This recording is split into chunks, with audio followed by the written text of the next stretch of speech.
Bueno, tengan todos muy buenas noches. Disculpe por la cámara, pero tengo problemas con mi cámara.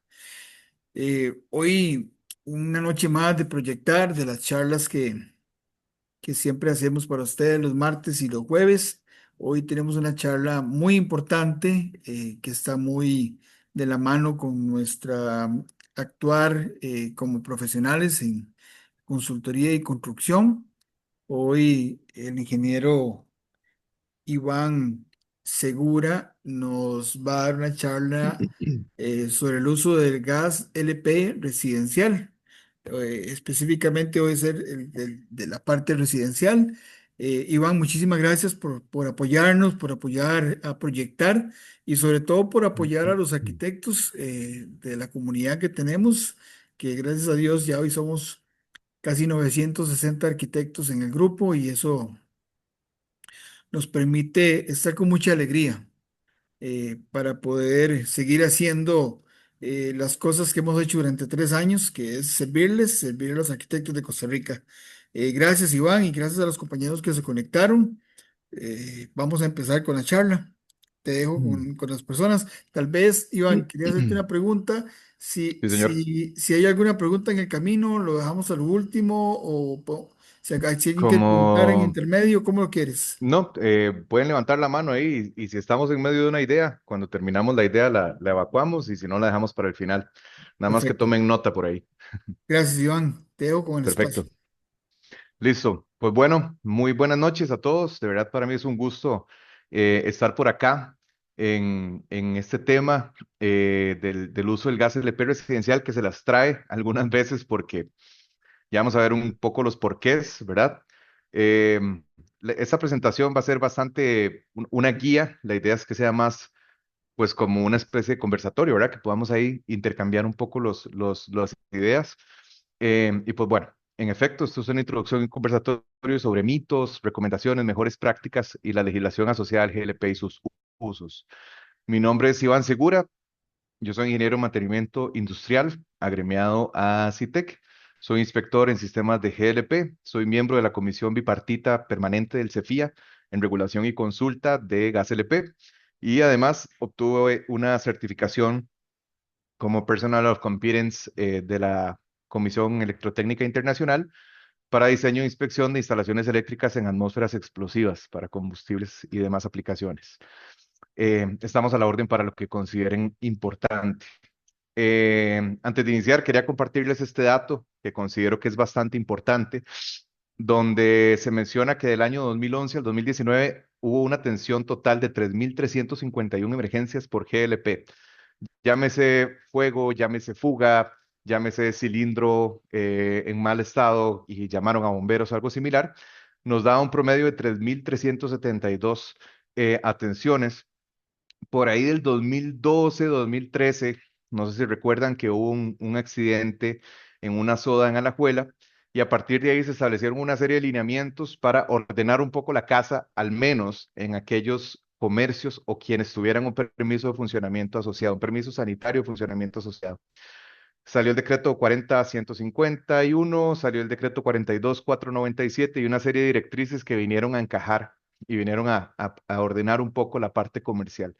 Para el 2021 se tuvieron 2.300 atenciones, prácticamente un 30% menos eh, en índice global, ¿verdad? Sin embargo, según el Benemérito Cuerpo de Bomberos, de todo este total de atenciones, que vienen siendo 6 incidentes al día, un 85% atañe a situaciones residenciales. Entonces, aunque se ha logrado ordenar mucho la casa en la parte comercial, seguimos teniendo ahí uno que otro temilla que en la parte residencial sigue generándonos problemas. A manera de introducción, esto es un mito, ¿verdad? Que muchas veces la gente se pone en dimes y diretes, así que traje un caso práctico para que nos quede un poco más aterrizado. ¿Es el gas más barato que la luz? En efecto, sí, el gas es más barato, por un 25 o un 30% más económico que el uso de electricidad común, aunque mucha gente no lo usa por temas de temor. Ya casi vamos a ver que todo eso se puede solventar o ya que estamos en esta área de la arquitectura, también se puede dar el detalle de que se ve muy feo, ¿verdad? Entonces partimos del hecho de esta situación. Acá tenemos un ejemplo donde se parte del uso de una única persona a través del mes, tiempo de cocina 1.5 horas al día, un uso de secadora de 7 ciclos al mes de 1 hora cada ciclo y un promedio de 20 duchas de 7 minutos al mes. Ponemos 20 duchas porque hay gente que a veces omite el baño o simplemente hay situaciones laborales o que salen de pasado algo así, entonces el promedio anda en 20 duchas. Hicimos la conversión energética, ¿verdad? En el uso de gas, en el uso de electricidad y como pueden ver, el total de colones que requeriría hacer estas tareas mencionadas en el ejemplo con gas LP correspondería a 9.700 colones y con electricidad a 12.885 colones, partiendo del hecho de que el kilowatt hora anda entre 62 y 65 colones actualmente. Quiere decir que en este caso específico hay una reducción del 25%. Entonces, en efecto, sí, el gas es más barato que la electricidad, está sumamente comprobado. Ahora lo que tenemos que hacer para cuidar la bolsa de nuestros clientes o la bolsa de nuestros propios hogares es hacerlo seguro, porque de nada sirve ahorrarme un 25% de factura mensual si se me va a quemar la casa, ¿verdad? Entonces es parte de lo importante que tenemos que tener ahí en el panorama.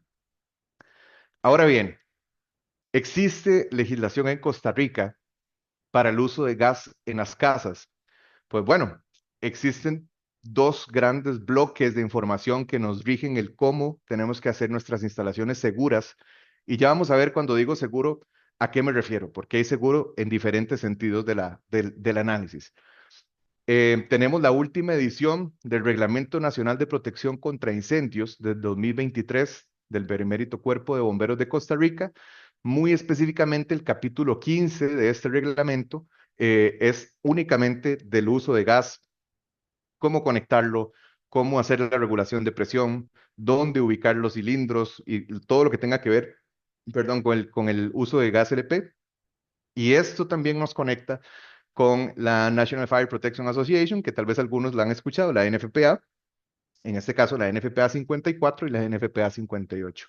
¿Dónde aplica cada una de estas dos NFPAs? NFPA 58 es donde yo tengo los tanques, luego de que yo salgo de los tanques y cruzo la pared o entro por el piso y ya estoy dentro de la vivienda en toda la baja presión, al final de cuentas ya ahí paso a la NFPA 54.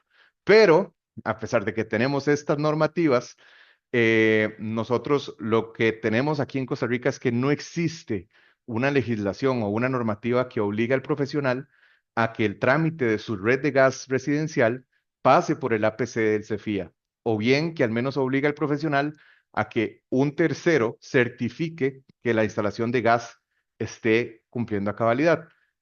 Muchas veces los arquitectos, civiles, electromecánicas, constructoras tratan de que sus instalaciones de gas queden certificadas, pero no existe obligatoriedad alguna. Para que lo tengan de referencia, estamos tratando que en el mediano o largo plazo tal vez ya podamos tener un poco más de control para asegurar que las viviendas sean más seguras en el uso de GLP y no necesariamente para meter costos o algo similar, sino porque también entra un tema legal por ahí con todo lo que son las aseguradoras que ahorita más adelante vamos a ver. ¿Preguntas hasta el momento? ¿Seguimos? Vamos a seguir. Ahora bien, ¿qué tengo que tener yo como mínimo para que mi instalación sea segura en una casa? Y aquí lo vamos a ver desde varias aristas. La primera va a ser proteger la instalación de gas del entorno, factores de riesgo externos que puedan comprometer la integridad de la red. A ver, muchas veces nosotros pensamos en que el gas no nos haga daño en la casa, pero ¿qué pasa si la casa le genera un daño al gas?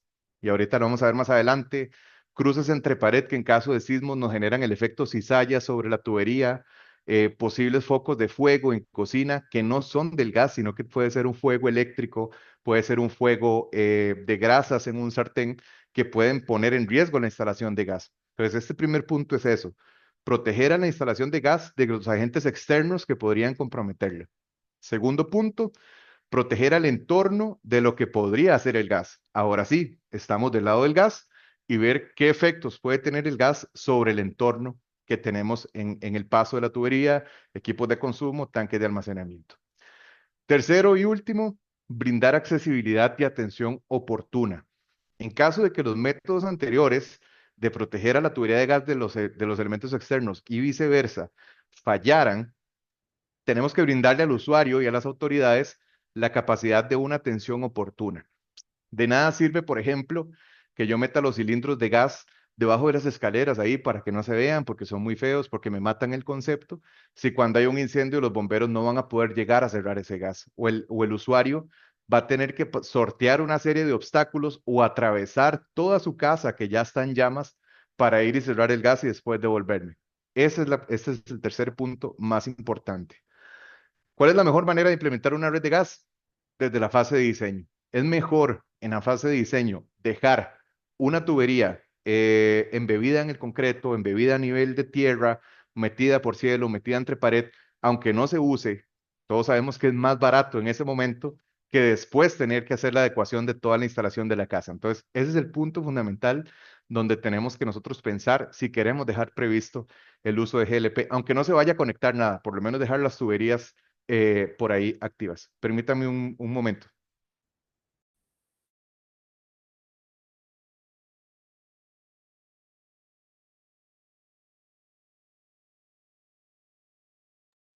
Disculpen. Ok, continuando por acá. Vamos a ver. Ahora bien, proteger la instalación de GLP del entorno. Como les decía, factores de riesgo externos que pueden comprometer la integridad de la red de GLP. ¿Qué pasa si hay fuego que proviene de otra fuente que no es el gas LP? Perdón, ¿qué pasa si hay un sismo? ¿Qué efecto mecánico va a tener los pasos por pared o los pasos por suelo de la construcción, los movimientos de la losa, los movimientos de los bloques de armado sobre la estabilidad mecánica de la tubería de gas? ¿Cómo hago yo los cruces por pared? ¿Cómo puedo dejar yo una tubería en la losa, por ejemplo? Eso es permitido por la norma. Eso es lo que vamos a ver a continuación. Ya casi entro en detalle de qué pasa si hay un fuego proveniente de otra fuente.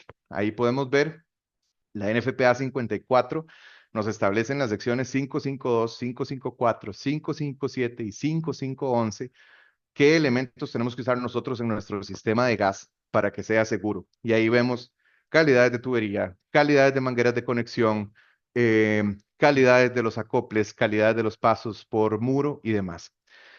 ¿Qué hay en este caso en protección de sismo? Bueno, aquí yo les presento una tabla de resumen de cuáles son los principales elementos que yo debería tener para que si tengo un sismo no tenga el efecto cizalla sobre las tuberías. Muchas veces nos toca ver que está la pared y hicieron un hueco con una brocasierra, con un taladro o algo similar y pasaron apenas el tubo de 3/4 de pulgadas o la manguera de media o de 3/4 de pulgada, y al pasarla por ahí nos queda sumamente ajustada. Entonces, cuando tenemos algún movimiento de esta pared, se nos genera un efecto de corte sobre esta tubería. Entonces, ¿qué nos dice la norma? Nos dice que cuando estemos haciendo un cruce de pared, tenemos que hacer un encamisado, ¿verdad? Al atravesar un concreto para evitar daño físico. Este encamisado puede ser de PVC, puede ser metálico, pero que nos permita un juego, que la tubería pase de manera que se genere un efecto anular, ¿verdad? Un espacio libre alrededor de la tubería que luego yo voy a rellenar con algún agente flexible, llámese espuma expansiva, algún tipo de sellamiento tipo epóxico o algo similar, pero que me permita ese movimiento entre el sleeve, entre la camisa y el paso del ducto, que nunca quede este cruce rígido, ¿verdad?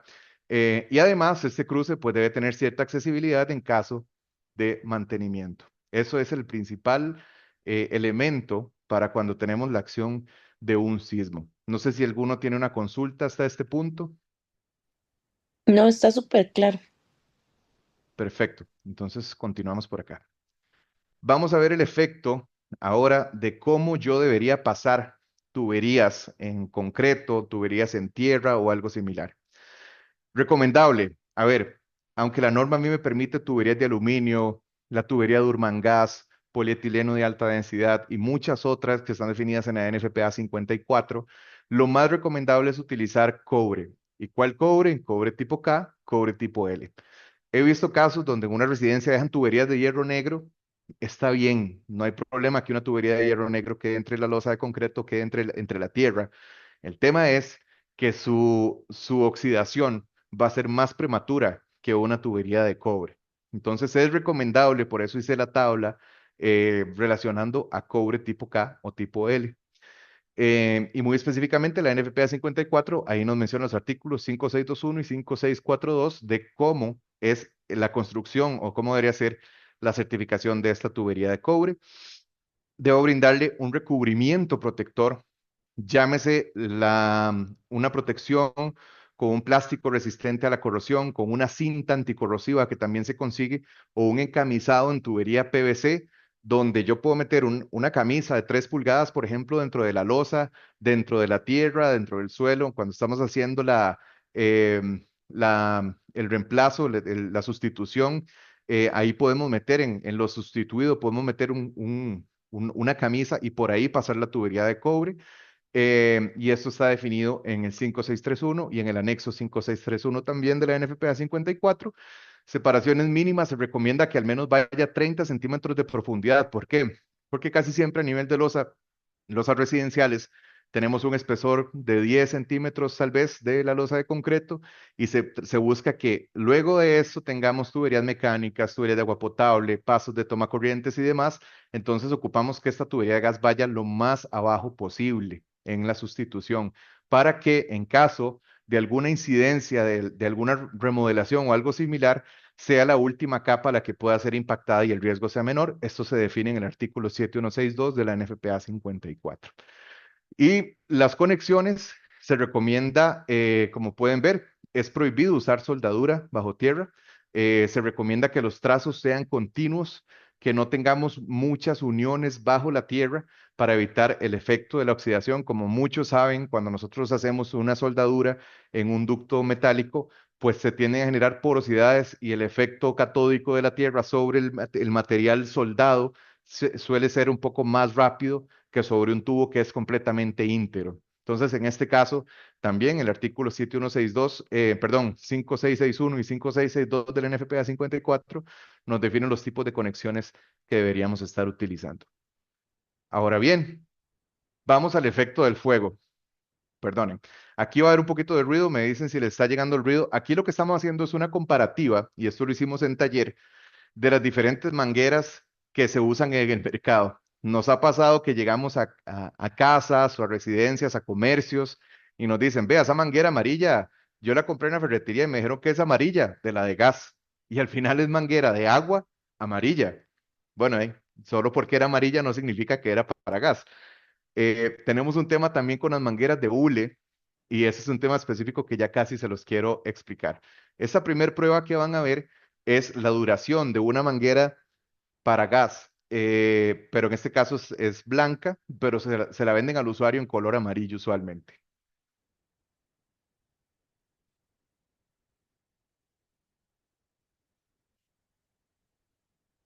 Ahí estamos dándole la incidencia directa de la llama con un soplete, como pueden ver. Este es un video que no toma más de un minuto.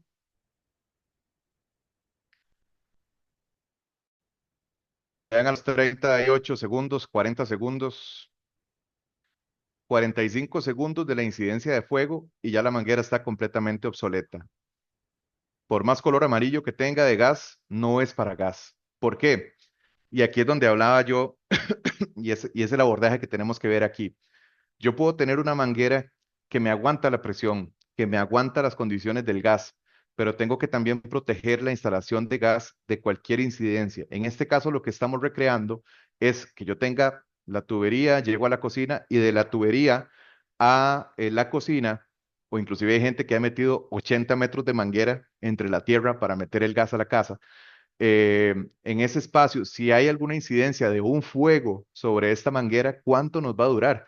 Entonces, imagínense que yo tenga un fuego eléctrico que yo puedo controlar bajando un breaker y con un extintor de mano, por ejemplo, pero que también a eso le sumo que me rompió las mangueras de gas y me hizo una fuga de gas. Entonces, la siniestralidad del evento va a ser prácticamente exponencial por el hecho de que no tomé la previsión de que los elementos externos me podían dañar la tubería o las mangueras de conexión del equipo. Este segundo ejemplo que les voy a presentar es la famosa manguera de hule. perdonen. Esta es la famosa manguera de hule, que todo el mundo va y compra en Central de Mangueras, en Mafisa, y que cuestan hasta 30.000 colones, porque uno llega y le dicen, esa manguera le aguanta hasta 30.000 PSI de presión, porque es de alta presión hidráulica. Sí, sí, va a aguantar presión, pero ¿qué va a pasar cuando se vea expuesta a fuego, cuando se vea expuesta a otros elementos? Al final de cuentas, la instalación de gas residencial, el gas va a viajar a una presión de 0.5 PSI. Hasta una pajilla aguanta esa presión. Me explico, no tengo que usar una manguera ultra reforzada para soportar la presión. Es una presión sumamente baja. Lo máximo que podría yo pasar son 10 PSI y aún así no es tanta presión. El tema es ese, el por qué yo no puedo usar manguera doble. Veamos el ejemplo.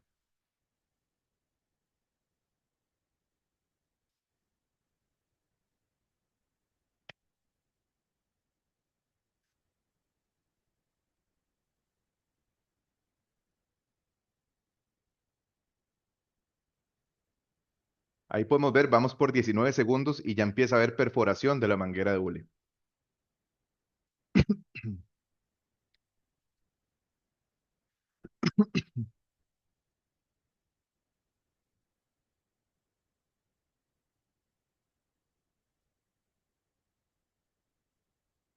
45 segundos, perdón, 45 segundos y ya la manguera está completamente deformada.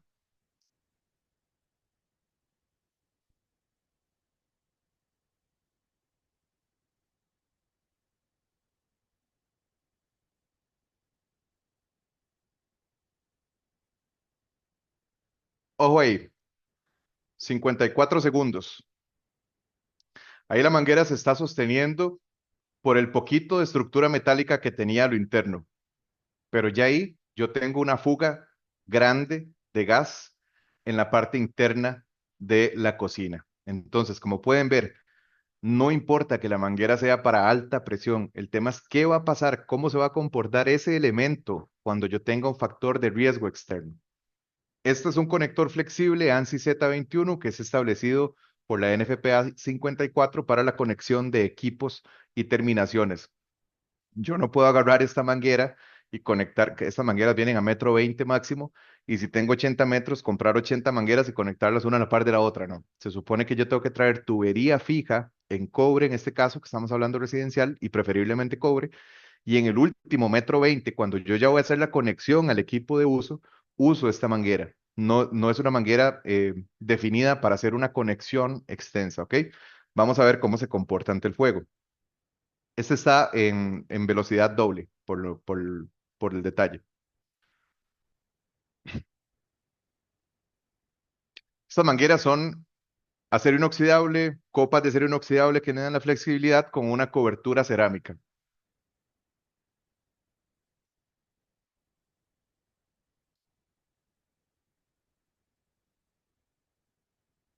Ahí podemos ver que este video llegó a los 30 segundos, a 2 veces del tiempo, o sea, prácticamente un minuto, ¿verdad? Vamos a la siguiente parte. Aquí hacemos la revisión de la condición mecánica del conector. Como pueden ver, se consume el cobertor cerámico, pero la integridad mecánica del conector flexible está intacta. Nunca hubo fuga.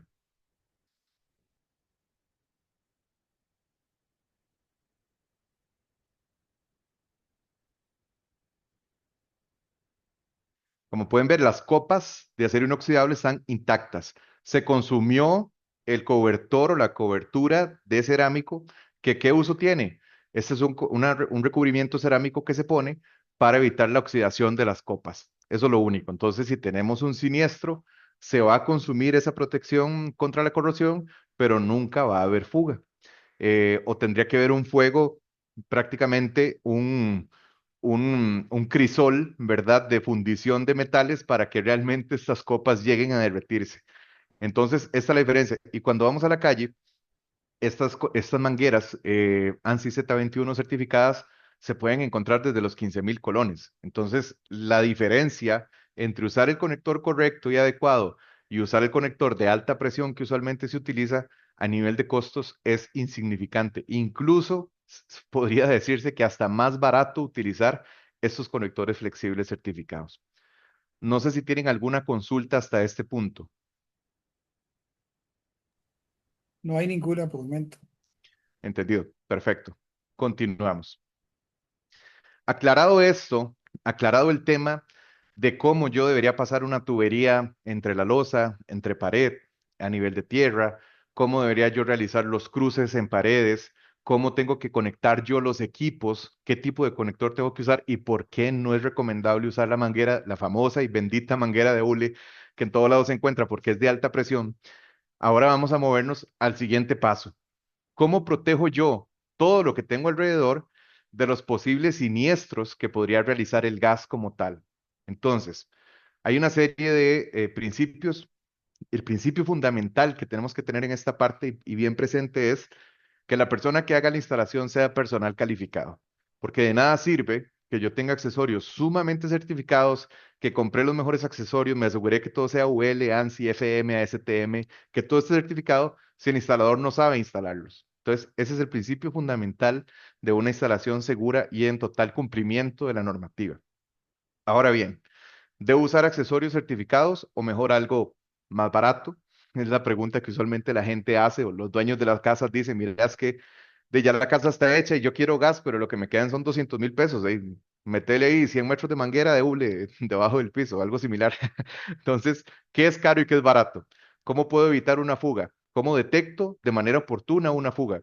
¿Y cuáles accesorios me permiten controlar una fuga si, por ejemplo, no estoy en casa? Y aquí es donde viene el punto importante. Muchas veces nosotros hablamos de, mae, compremos unos accesorios baratos porque ya estamos terminando el proyecto, algo similar, pero aquí es donde les dejo una duda muy importante. Hay aseguradoras que cuando ocurre un siniestro, lo primero que verifican es que todos los accesorios que se encuentran, que las terminales eléctricas, que las luminarias, que la caja de los centros de carga junto con los disyuntores, cableado, entubado, que todos los elementos que estaban contemplados dentro del inmueble estén en total cumplimiento de lo que establecen las normativas, aunque no haya una legislación. Entonces, si yo tengo un siniestro en mi casa, aunque en Costa Rica, como les comenté al principio, no hay una ley o una norma que me obligue a mí a pasar mi diseño por el APC o a que un profesional me certifique que mi instalación de gas esté cumpliendo, si yo tengo un siniestro desencadenado por mi instalación de gas, la aseguradora es lo primero que va a revisar, que mis elementos sean certificados con entes como se muestra acá, ANSI, ASTM, FM, UL. Yo no voy a ir a comprar eh, a un regulador ahí en Condominio Las Américas que me costó 3.000 colones para ponerlo en una casa que estoy terminando que me costó $130.000 como propietario. No tiene ningún sentido porque estoy arriesgando toda mi inversión a un elemento que no es certificado y que en caso de un siniestro, como diríamos en el español más común, me voy en todas, ¿verdad? Entonces, si no queremos hacerlo bien por las buenas, tengamos al menos esa malicia de contemplar accesorios certificados para un posible siniestro y que haya total cumplimiento y que no haya manera alguna de que las aseguradoras ni ninguna entidad asociada con mi inmueble vayan a ponerme en duda que todo estaba realizado de manera adecuada. ¿Ok? Ahora bien, ¿cómo protejo yo al entorno? Dice, vamos a ver, ¿cómo puedo yo evitar una fuga? ¿Cómo detecto yo una fuga? A ver, este es un tema muy importante. Resulta que según el artículo 1571 del Reglamento Nacional de la Protección contra Incendios del Cuerpo de Bomberos, dice que toda instalación que posea un recipiente o grupo de recipientes que almacenen gas LP con una capacidad igual o mayor a 946 litros, 250 galones, o un recipiente llenado en sitio, quiere decir que viene la cisterna y semana a semana nos descarga el gas en sitio y yo no tengo que llevar el cilindro que me lo llenen en la gasera, o un recipiente llenado en sitio, debe contar con un sistema de detección y control de fugas. Entonces, ahí puede ser que alguien me diga, bueno, pero es que yo en la casa lo que estoy poniendo son cilindritos y esos cilindritos sumados no son ni siquiera 200 litros de gas. Entonces, no tengo que poner esto y ya, porque resulta que con base al reglamento de manera textual no debía ponerlo, pero ahí es donde entra el sentido común. Es mejor agregar este elemento que ya les voy a presentar que es para tener una mejor un mejor manejo de un posible siniestro de fuga de GLP a nivel residencial. ¿Y qué es este elemento? Este es este elemento. Esto es un proyecto que se realizó en una vivienda en Santa Ana. Y como pueden ver, venimos con tubería de cobre desde la zona exterior y aquí es donde está lo importante. Esto es de lo que habla el artículo 1571 del Reglamento de Protección contra Incendios, donde yo tengo un conjunto de una electroválvula y de un sensor. ¿Qué quiere decir? Esto se llama sistema remoto de detección de fugas. ¿Qué pasa? Si en este punto, aquí yo tengo un espacio relativamente cerrado, si yo en este punto tuviera una fuga en alguna de estas conexiones, en las válvulas, en la conexión del equipo, esto era para un calentador de agua, un tanque de agua caliente, si tuviera una fuga, este sensor es una pequeña naricita digital que está oliendo constantemente y cuando detecta la presencia de gas LP, automáticamente cierra el paso del gas. Entonces, si yo me fui de la casa, se me olvidó cerrar los cilindros afuera o algún elemento principal de sentido común de protección de la casa, este es un guardián que yo tengo por ahí. Entonces, aunque de manera oficial en Costa Rica no es obligatorio utilizarlo para capacidades de gas tan pequeñas como las que usamos en las casas, tratemos de omitir el tema textual y vayámonos al sentido común. Es mejor tener esos sistemas remotos porque en caso de que exista una fuga en ese punto, automáticamente va a llegar una mano milagrosa y va a cerrar el paso del gas y no más fuga. Entonces, es importante, ese es uno de los elementos principales que hay que poner. Si yo tengo en mi casa, qué sé yo, una plantilla de estas que van ahora en la isla de la cocina y afuera tengo un tanque y la secadora la tengo en otra parte de la casa, yo voy a preferir que tenga en cada una de esas tres áreas un conjunto de estos. Y estos conjuntos se pueden conseguir desde los 40.000 colones en la calle. Se pueden traer por Amazon, se pueden traer por un montón de aplicaciones si no quieren comprarlo acá y va a ser mucho más barato tener esos sistemas centralizados, que si hubo una fuga en la cocina, me cerró el gas de la cocina, que si hubo una fuga en la secadora, me cerró el gas de la secadora, a tener un sistema que no va a tener ese control. Entonces, cuando yo llego a la casa, si yo no tengo este sistema de cierre, llego, abro la casa, huele fuertísimo a gas. Y lo que mucha gente hace es, llega y dice, ah, no, Dave, voy a encender el extractor para que saque el gas. Y anda, hace la chispa, se fue la choza, ¿verdad? Entonces, para que lo tengan ahí presente, ese es uno de los elementos más importantes que aunque la norma no lo pide, tengámoslo siempre en mente y procuremos incorporarlo en nuestros sistemas de gas residencial. Elemento número dos. Perdón, vamos a hacer un recap acá. Ya vimos la protección de la instalación de gas de los elementos que tenemos afuera. Ya vimos también el cómo los elementos de gas podrían poner en riesgo lo que yo tengo en el entorno, que era esta diapositiva anterior. Ahora yo lo que ocupo es ver, bueno, yo traté de tener, de verdad, traté de mi instalación de gas tomar todas las previsiones para que ni los elementos externos me dañaran el gas, ni el gas me dañara lo que está en el entorno. Pero a pesar de todo, fallé y hubo un siniestro. Ahora tenemos que venir a la última parte y es brindar accesibilidad para una atención oportuna. Ojo la imagen que les estoy agregando acá, la famosísima vecindad del Chavo. Creo que todos los que estamos aquí y los que van a estar viendo esta grabación en diferido han visto este programa. Un programa del 83, ahí nació. Y este es el mismo diseño de la vecindad del 83. ¿Qué estamos notando acá? ¿Qué están viendo ustedes en este elemento que puede tener que ver con la charla que estamos viendo hoy? Tal vez alguno nos dice. Algunos cilindros de gas, por ahí. Ujú. Claro, Y los los cilindros cilindros de afuera. gas están afuera de la casa. Imagínense que en México, antes de que estuviera el servicio del gasoducto público que llevaba el gas hasta la puerta de la casa y a través de medidores de gas, como llega la electricidad aquí, en los ochentas que se manejaban los cilindros, ya se tenía el concepto de que el gas tiene que estar afuera, al frente de la propiedad, para que en caso de una emergencia, los cuerpos de emergencia o el propietario del bien puedan llegar y cerrar la potencia para evitar un daño mayor. Desde los 80 se está dando esto, nos lo estaban poniendo en una serie de comedia al frente de nosotros y en el 2025 uno llega y se sigue topando los cilindros debajo del mueble cocina, metidos debajo de las escaleras. Hay que sacar todo lo que está en la bodega para poder ver el cilindro de gas que está al fondo, en pleno 2025. Algo no estamos haciendo bien o algo no le prestamos atención. Entonces aquí viene el otro punto. Tenemos que brindar, si los elementos de resguardo y los accesorios de protección que instalamos en las etapas anteriores fallaron, tenemos que brindar accesibilidad. Y son dos las principales causas. Uno, que los cilindros o el tanque estacionario, este es un proyecto residencial muy grande, estén accesibles, estén fuera de la propiedad. No sé si ustedes han notado que ahora uno llega a los restaurantes y todos los restaurantes tienen el gas ahí visible. Ya no hay problema en que se vea. Yo sé lo que, esto puede ser un golpe para los arquitectos porque mi esposa es arquitecta, pero lo siento. Contemplen en su fachada, contemplen en sus proyectos el espacio del gas afuera de la propiedad, al frente, porque es lo más valioso que puede haber. No hace falta que lo ocultemos. Yo como usuario prefiero llegar a un McDonald's y ver que el gas está ahí visible a entrar y no verlo y decir, pucha, yo puedo estar sentado sobre el tanque de gas y lo tienen escondido aquí ¿cómo se llama?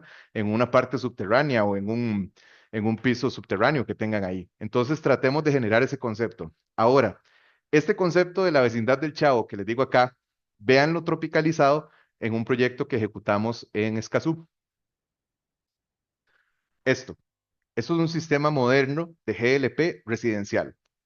Está en la cochera, frente a la acera. Los carros llegan y ahí en la esquina están los tanques de gas. Muchos van a decirme, se ve feo, es que me mata el concepto, es que no va con el color, es que cómo se les ocurre poner el gas ahí, pero así tiene que ser. Es la mejor manera en la que yo puedo poner el gas para que en caso de una emergencia, yo como propietario de mi propiedad, valga la redundancia, o los cuerpos de emergencia puedan llegar y tener un control total de la potencia de gas que está siendo inyectada en la residencia. ¿Hay opciones? Pues sí, hay opciones. Yo puedo hacer en ese caso una mampara ahí con rejilla, ponerle un poquito de follaje verde, pero que siempre haya respiración, ¿verdad? Que siempre haya ventilación, al menos un 50% del recinto, poner ahí unos arbolitos, alguna carajada, pero procuremos de que nuestros sistemas de gas, los tanques, estén al frente de las propiedades, que en caso de emergencia, imagínense que yo tenga el gas en el patio y en caso de emergencia yo tenga que cruzar toda la casa que ya está en llamas, más en los condominios actuales, casi que ni siquiera se están dejando pasillos en los extremos, que yo tenga que cruzar en el puro centro de la casa para llegar al gas en pleno incendio, ¿verdad? Entonces, ya por ahí hay que dejar que el gas, habría que dejar que el gas haga lo que le toque hacer, porque no hay manera de que yo pueda cruzar el incendio para cerrarlo. Entonces, ¿qué nos dice la NFPA 58 respecto a esto? Y se los dejo ahí de manera referencial. El artículo 6411 nos dice que debemos tener los cilindros al menos a 1.5 metros de ventanas, de aires acondicionados u otras fuentes externas de ignición y ojalá 3 metros de ventanas, puertas o tomas de aire de la edificación donde se pueda, ¿verdad? Siempre tratamos de hacerlo donde se pueda, donde sea posible. Y en este caso, pues sí, ¿qué pasa si hay una fuga y yo justo a la par tengo el aire acondicionado y ese gas pasa directo al condensador o al evaporador? ¿Qué pasa si yo tengo el gas justo a la par de la ventana que me ventila el baño, por ejemplo, y hay una fuga? Entonces, este tipo de puntos, hay un elemento muy importante y es que a veces yo he visto que ponen los tanques atrás del cuarto de pilas y justo aquí abajo dejan la salida del aire caliente de la secadora, por ejemplo. Pero si yo tengo una fuga, el GLP es más denso que el aire, por lo que me va a hacer una cama en la parte inferior del suelo y va a ingresar al cuarto de pilas por esa salida de aire caliente. Entonces, tenemos que evitar, por eso la norma nos dice, tener ciertas distancias de cualquier abertura o cualquier ingreso a la residencia para que en caso de fuga el GLP no esté ingresando a la construcción. ¿Qué dice además el Reglamento Nacional de Protección contra Incendios? Dice que los cilindros se deben instalar únicamente a nivel del piso, quedan fijos sobre una base firme o de lo contrario, firmemente asegurados y el cilindro no debe estar en contacto con piso de tierra. Me ha tocado ver en construcciones donde los tanques están puestos ahí en el patio sobre el pasto, donde llueve, donde se mojan, donde si llueve el suelo se pone suave, entonces uno pasa y ya parece el cilindro de pizza, ¿verdad? Ya el cilindrillo está así como de medio lado, uno dice, ya se va a caer. Y también he visto el caso donde la manguera fue la que sostuvo el tanque para que no se volcara. Entonces llega uno, el tanque está caído y la manguera está tensa y fue la que lo sostuvo para que no se cayera. Eso hay que evitarlo. Son una serie de previsiones que poner una base firme, poner cadenas de sujeción como está acá, para que nosotros podamos resguardar. No solo es el tenerlo accesible a los cuerpos de emergencia y el propietario, sino también que tenga una serie de elementos de seguridad que eviten el vuelco, que eviten la humedad, que eviten la corrosión, que eviten impactos también. Yo no lo voy a poner, por ejemplo, en la esquina de la propiedad. Tengo una casa esquinera, los pongo en la esquina y cada vez que pasa un camión grande, casi que le pegan. Entonces son ciertos elementos de sentido común. Esto es respecto a la accesibilidad, a la potencia, a los tanques, a los cilindros, al lugar donde yo tengo almacenado el GLP. Ahora vamos a ver otro elemento importante y es que yo como usuario tengo que tener dentro de mi residencia una válvula de cierre frío. ¿A qué vamos con esto? Dice por acá, Reglamento Nacional de Protección contra Incendios, artículos 15.1.14, 15.1.15. Se debe colocar una válvula de corte principal en un lugar fácilmente accesible antes del ingreso de la tubería que suministra GLP a cualquier edificio y además las instalaciones deben contar con válvulas de corte manual colocadas en sitios accesibles y seguros de forma que en caso de fuga este dispositivo se pueda cerrar sin exponer al usuario. Un ejemplo práctico. Yo tengo una plantilla empotrable, está en la esquina de un mueble en L que tengo en mi cocina. En la plantilla hubo fuego y yo tengo que meterme debajo del mueble, abrir las puertas del mueble de abajo, sacar ollas, sacar sartenes, sacar los topper, sacar más ollas y al fondo está la válvula. Mientras yo estoy haciendo todo esto, arriba está la plantilla en fuego. ¿Ustedes creen que el usuario deba hacer eso? No tiene ningún sentido. ¿Cierto? Entonces debemos dejar de manera que si yo tengo un fuego en mi área de cocina, en mi área de secado, en mi área de agua caliente, yo de una distancia considerablemente segura, tengo que tener una válvula que me permita a mí cerrar el gas para controlar un poco los efectos del siniestro que estoy teniendo. No tengo que meterme ahí. Pasa mucho, y se los digo, pasa muchísimo, que uno tiene que sacar la secadora para poder cerrar la manguera del gas. O tiene que meterse ahí en el cuarto de bodega, atrás del calentador de agua, para poder cerrar el gas.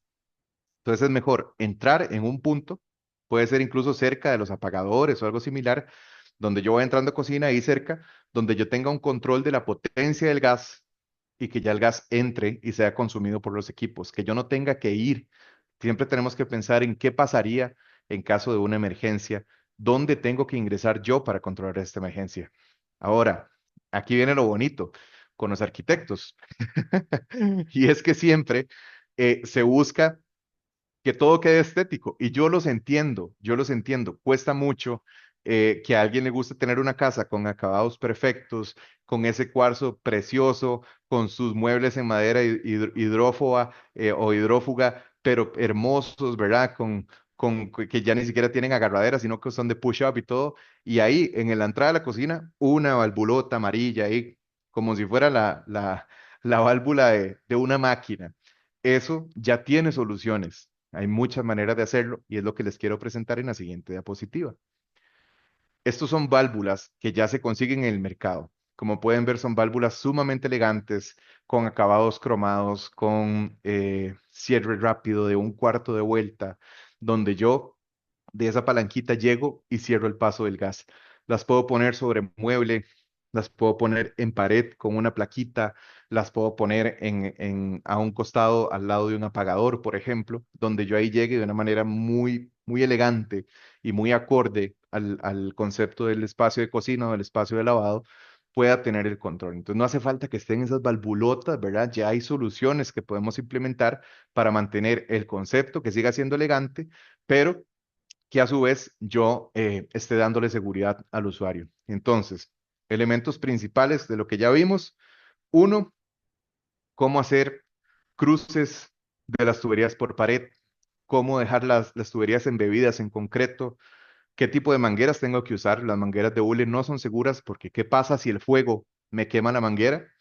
Y si todo esto falla, todo esto que hemos venido hablando, tengo que tener que por lo menos yo los cilindros los pueda cerrar a tiempo y que al menos en los espacios de cocina, si entré y hay un incendio ahí, por lo menos yo pueda cerrar el gas sobre mi ruta de evacuación o de una distancia que sea considerada segura, con algún elemento de estos que se está presentando por acá. No sé si tienen alguna consulta de lo que hemos visto hasta este punto.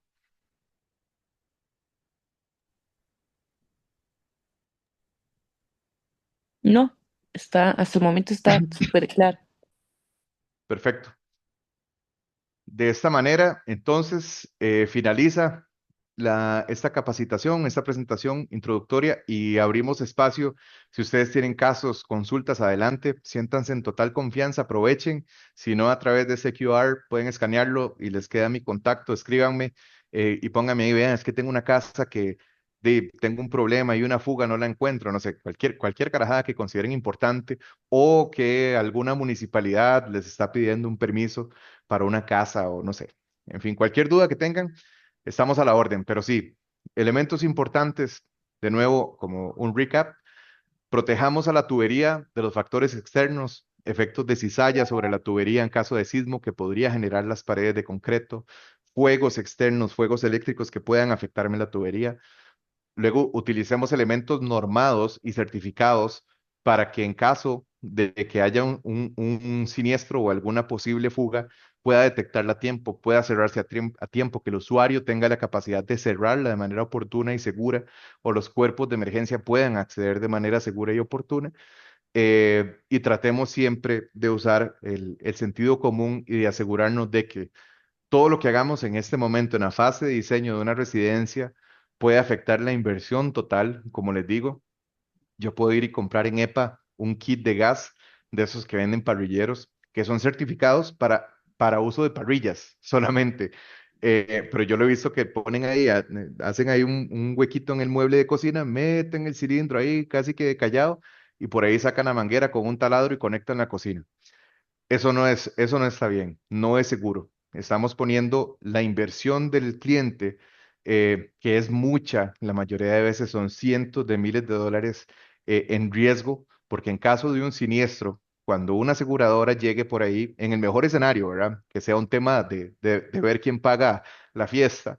Cuando una aseguradora llegue y vea lo que está pasando y que no se utilizaron elementos certificados, ahí vamos a perder de manera inmediata y en el peor escenario posible, arriesgar la vida de alguno de los usuarios, hijos, familia de los miembros que viven en esta residencia.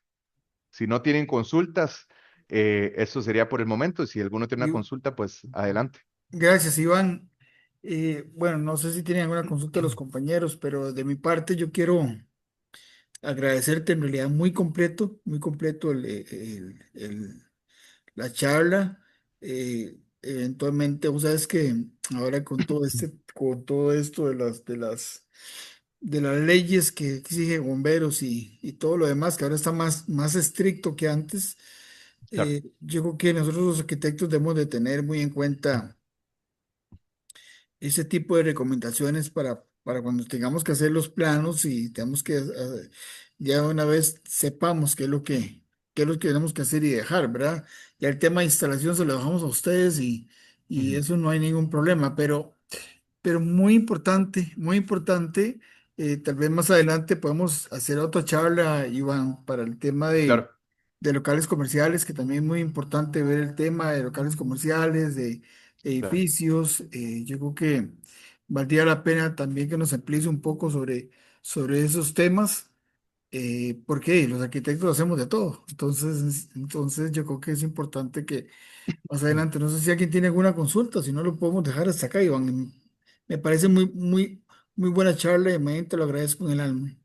No, con mucho gusto. De verdad estamos a la orden. Al final la idea, pues es que nosotros, a ver, desde la Comisión de GLP y quienes somos inspectores y que estamos en el mundo, pues asegurarnos de que las prácticas sean para bien siempre, ¿verdad? Que vayamos mejorando, que hagamos entornos más seguros, que hagamos comercios más seguros, que yo pueda ir a sentarme en cualquier restaurante con mi familia y yo sé que no va a haber un accidente, las probabilidades son muy bajas y de igual manera en nuestras residencias.